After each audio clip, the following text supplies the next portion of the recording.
What's up, you guys? Ashley Dunn here with Where is the Buzz TV. We are live here at the A Million Little Pieces premiere.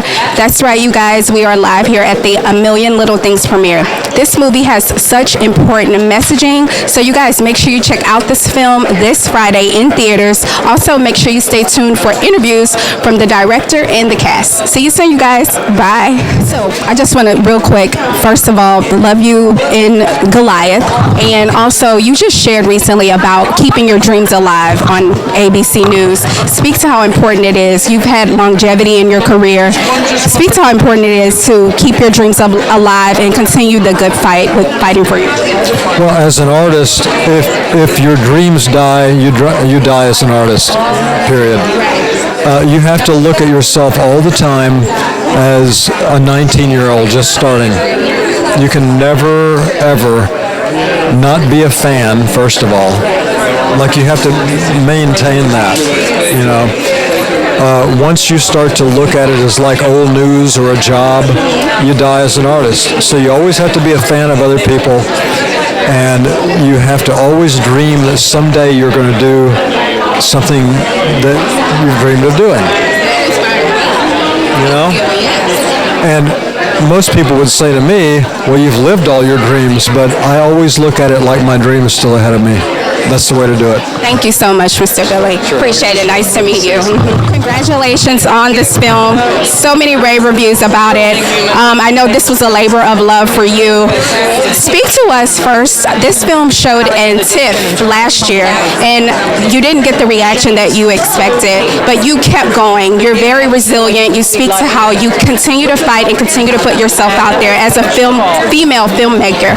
Speak to how this film and getting it out has been an important project to you. Well, it was such an important story to tell, and I knew when I went on the journey of, like, it's been over 2 years now, that it was something that meant something to me, partly because I've had friends who have been on this journey, and some who have made it, and some that I've lost, and so I dug in to tell it, and you know, the material's amazing, the book's amazing, and I lived through the controversy, and it didn't diminish what that book meant to me. So I always felt like it was ripe to be made, and yeah, we had an amazing reception at TIFF over a year ago. But what happened was people really got caught up in why didn't we address the controversy, and so I just thought, you know what, I'm going to step back from that, let that die down, and then people will focus on the movie, because the movie is separate from that. It's not a documentary, and the controversy is there to Google. But you know, we have a quote at the beginning of the movie that says, "I've lived through some terrible things, some of which have happened." So it's like a nod to it without having to go through that. And I felt like James's story, you know, he's 26 years sober still today, and that's a strong enough story for me to tell, for hope for other people. Such an important story. James allowed you to have free range with this project, so he didn't step in your way. He allowed you to let your creative juices flow. How did that make you feel, and how did that impact your writing and your directing in this film? Well, I mean, it's a gift when an author does that, and it's also rare. But James is rare. You know, he's a very generous, spirited character, but he stuck to his word. You know, he gave us complete carte blanche, and we had total, ultimate creative control. And but he was there as a resource. We could call him anytime, day or night, and he put us in touch with another person that was in rehab with him during that time. So we could make those calls, but yeah, he never interfered, and that freedom gave me, you know, a creative spirit, which you can see in the movie. But it just meant that we could make a great movie, and that he came in at the end and loved it. So that was great. But it came with a responsibility as well, you know, the subject matter and James's life, you know, the two things. What was it like working with your husband on this film? He also co-wrote with you. What was that experience like? You guys worked together before, but this was in a different space. What was that like? Did you guys feed off of each other? Yeah, I mean, Aaron has has so much more patience than me. He can sit for 8-10 hours straight and write, and I'm much more of a 20 minutes in and out. But it meant that, you know, he very structurally understands scripts because he's been reading them since he was about 6. But I would come in with, you know, wild, creative ideas, and he'd somehow dissect them and put them in order. And so that worked really well together.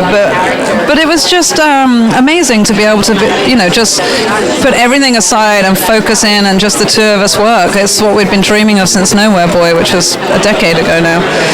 Will you guys tour this movie because of the messaging, because of the point of view, because it will help lots of families and individuals that are struggling with drug addiction?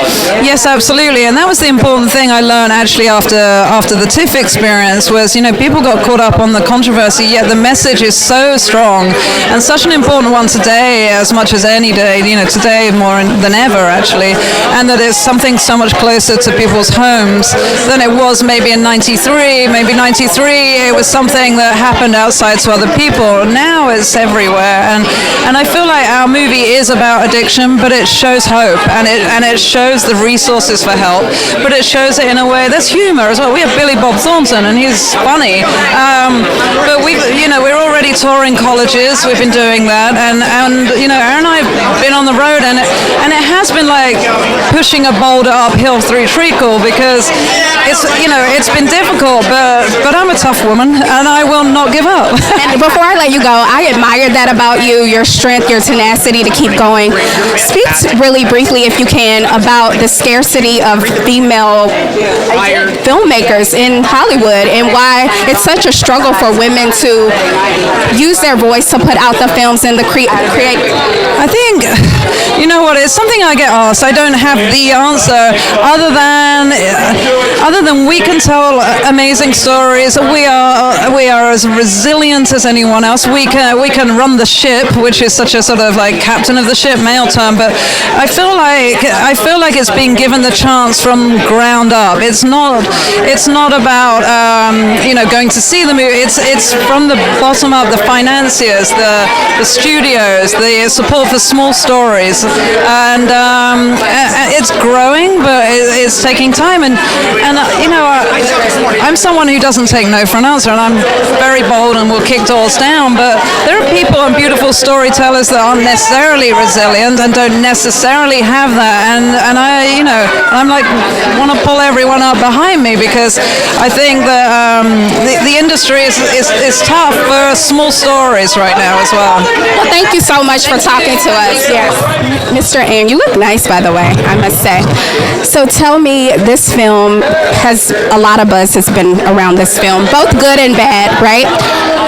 Tell me, how did you block that out to prepare to play such a character based on a book that was filled with lots of drama? Yeah, I guess what you're saying is the book was surrounded by a lot of controversy. That never really worried us for a second. The book itself is such a beautiful story, and it's really heartfelt, and it's about a young man who's struggling with addiction and who goes through recovery to find hope and redemption, and it's such a, it feels like such a story that resonates with a lot of people on a personal level. So, the controversy is one thing. You take what you can. I mean, when I was doing research for this role, playing James Frey, you've seen this author take public shaming and still deal with the fact that he struggles with addiction day by day, and he's 26 years sober. And there's something to be celebrated by that. There's something to be able to have an understanding of compassion and forgiveness, and that's kind of what we wanted to capture in this movie. So, writing it really sort of discovered so much, and and I went back to the treatment center with James. There's really not much left to have been embellished in this book, but time's gone by, and people make their opinions, and that's the sort of time we live in, and you might make, there is no sense of change or forgiveness, and that's what we kind of tackle in this movie. So it was a hard role to play, and and we're happy that we can have it out today. So if you take away the story behind the book, this film will resonate with lots of families and people that are dealing with addiction in their households, are dealing with addiction themselves. Absolutely. I mean, we got a broken character. He's broken. He's got low self-esteem. He's self-destructive. He's in denial. He's reluctant to change, and it takes a community of people going through the same thing, to have empathy and have a new outlook and try and find the light. And I think people will, if they've even been through it or they know someone close to them who've been through it, I feel like they will be touched. I feel like our interpretation is very abstract, artistic one, is creative. It was on a small independent budget, but it's got a lot of heart to it.